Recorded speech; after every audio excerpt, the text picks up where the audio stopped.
ഓം ശാന്തി. 15/8/2024. ഇന്നത്തെ മുരളിയുടെ main points. മധുരമായ കുട്ടികളെ, ബാബ വന്നിരിക്കുകയാണ് നിങ്ങൾക്ക് സത്യമായ സ്വാതന്ത്ര്യം നൽകുന്നതിന്, കാലന്റെ ശിക്ഷകളിൽ നിന്ന് മുക്തമാക്കുന്നതിന്, രാവണന്റെ പാരതന്ത്ര്യത്തിൽ നിന്നും മോചിപ്പിക്കുന്നതിന്.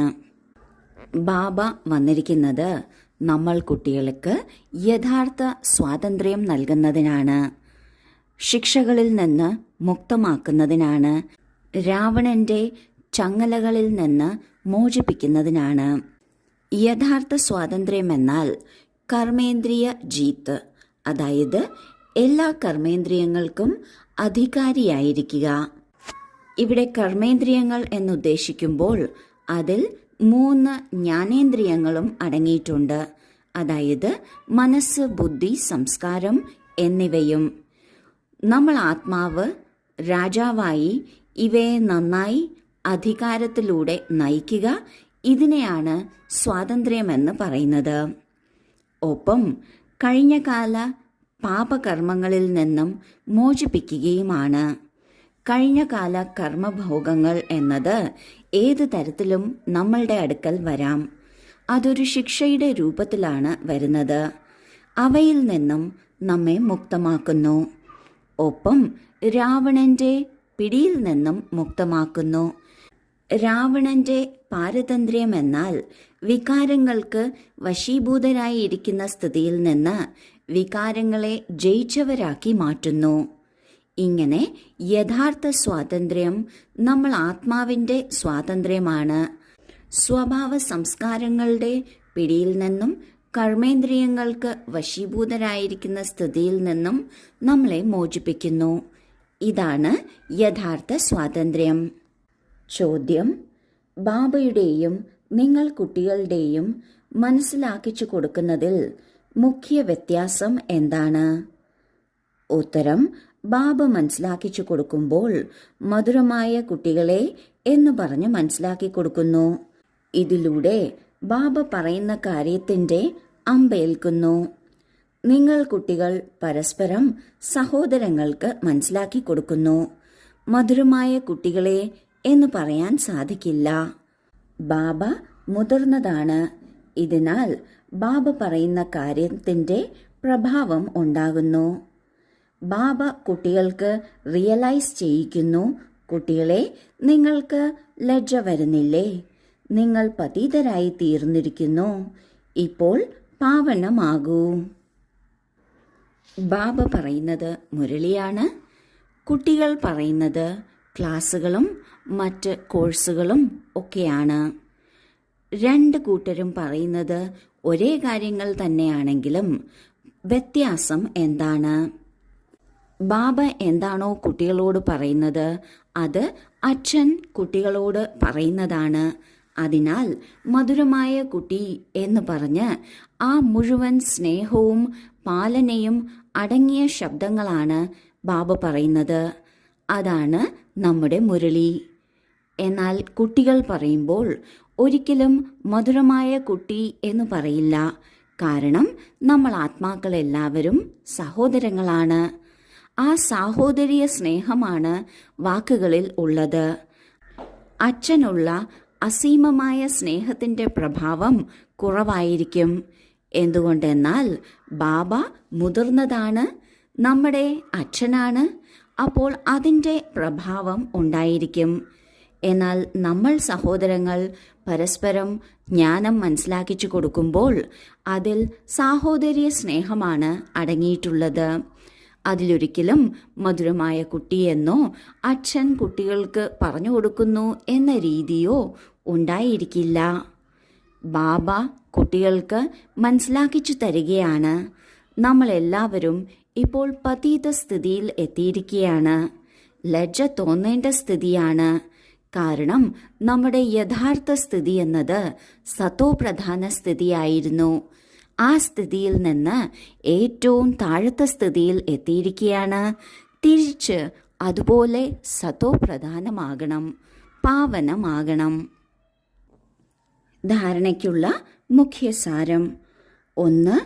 ഒരു ബാബയെ ലഭിച്ചിരിക്കുകയാണ്.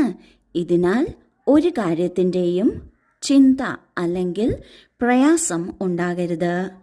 ബാബയുടെ മതമനുസരിച്ച് നടന്ന് പരിധിയില്ലാത്ത വിവേകിയായി സന്തോഷത്തോടെ എല്ലാവരെയും ഉദ്ധരിക്കുന്നതിൽ നിമിത്തമാകണം.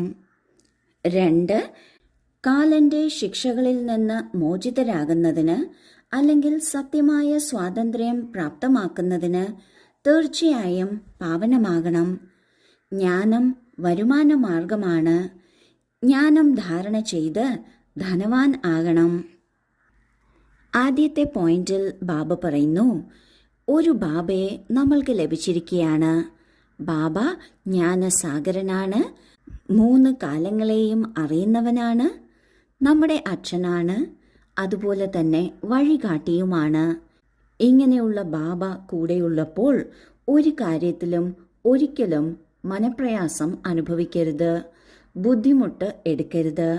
പകരം ബാബ എന്ത് നിർദ്ദേശമാണോ തന്നിട്ടുള്ളത് അതിനനുസരിച്ച് നടന്ന് പരിധിയില്ലാത്ത വിവേകിയാകണം. പരിധിയില്ലാത്ത വിവേകി എന്നാൽ മറ്റുള്ളവർക്ക് ലഭിക്കുന്ന നിർദ്ദേശങ്ങളെക്കാളും മികച്ച നിർദ്ദേശമാണ് നമ്മൾ ബ്രാഹ്മണ കുട്ടികൾക്ക് ലഭിക്കുന്നത്. മറ്റുള്ളവർക്ക് ശാസ്ത്രങ്ങളിൽ നിന്നുള്ള ധർമ്മ നേതാക്കളിൽ നിന്നുള്ള നിർദ്ദേശമാണ് ലഭിക്കുന്നത്. എന്നാൽ നമ്മൾക്ക് സ്വയം ഭഗവാൻ നൽകുന്ന നിർദ്ദേശമാണ്.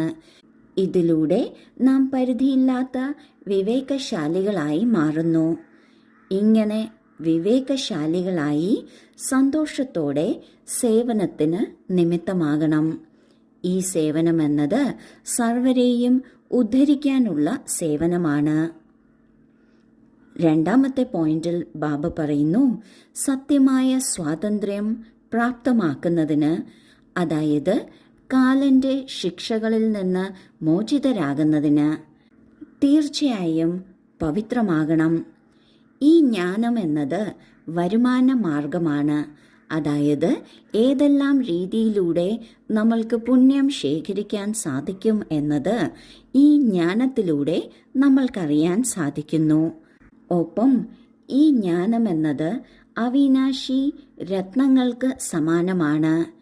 എത്ര ജ്ഞാനത്തിൻ്റെ അവിനാശി രത്നങ്ങൾ നമ്മൾ സ്വന്തമാക്കിയിട്ടുണ്ടോ അതിനനുസരിച്ചായിരിക്കും സ്ഥൂലമായ ധനവും ഉണ്ടാകുന്നത്.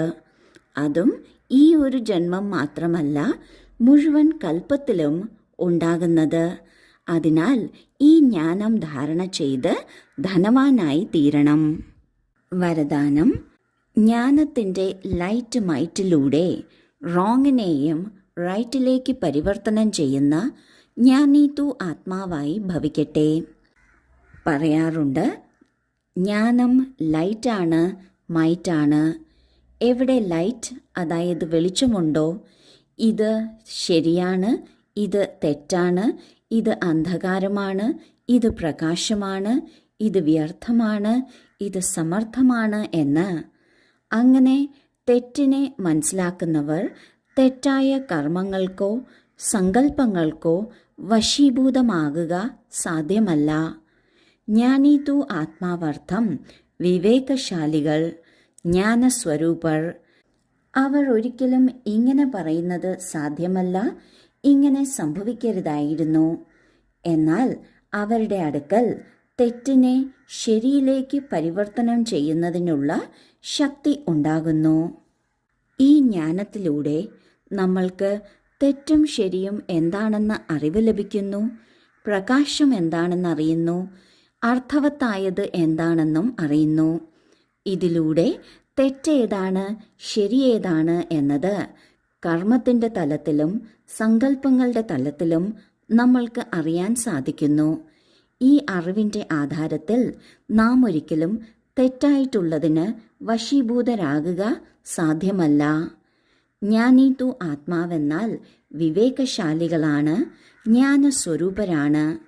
ഇങ്ങനെ സംഭവിക്കരുതായിരുന്നു, ഇങ്ങനെ പറ്റിപ്പോയി എന്ന് ഒരിക്കലും അവർ പറയുക സാധ്യമല്ല. കാരണം തെറ്റായിട്ടുള്ളതിനെയും അവർ ശരിയിലേക്ക് പരിവർത്തനം ചെയ്യുന്നു. സ്ലോഗൻ: ആര് സദാ ശുഭചിന്തകരും ശുഭചിന്തനത്തിലും ഇരിക്കുന്നത് അവർ വ്യർത്ഥ ചിന്തനത്തിൽ നിന്ന് മുക്തരാകുന്നു. വ്യർത്ഥത്തിൽ നിന്ന് മുക്തമാകുന്നതിന് ശുഭചിന്തകരാകണം. എല്ലാത്തിനെക്കുറിച്ചും ശുഭചിന്തനം നടത്തണം. ഇതിനായി ബാബ പറഞ്ഞിട്ടുണ്ട്, എല്ലാ കാര്യത്തിലും തീർച്ചയായും മംഗളം അടങ്ങിയിട്ടുണ്ട് എന്ന്. ഇത് എപ്രകാരമാണ് എന്നത് നാം നമ്മുടെ ജീവിതത്തിൽ തന്നെ കാണുമ്പോഴാണ് ശുഭചിന്തകരും ശുഭചിന്തനം ചെയ്യുന്നവരും ആകുന്നത്. ഓം ശാന്തി.